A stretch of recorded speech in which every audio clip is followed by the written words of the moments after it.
Naranasan mo na bang bumagsak ang iyong self-confidence meter sa pula? Yung pakiramdam na parang nakurap ang save file ng iyong pagkatao. Ang tiwala sa sarili ay parang isang skill bar sa The Sims. Minsan, dahil sa isang pagkakamali o masamang comment, bigla itong bumabagsak. Pero good news, tulad ng skills, pwede itong i-level up ulit.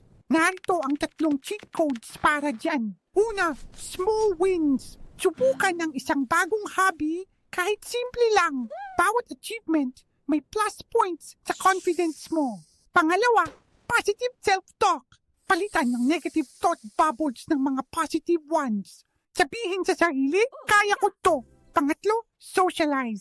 Kausapin ang isang kaibigang sim na laging nagpapasaya sa'yo. Ang isang good conversation ay nagbibigay ng happy moodlet.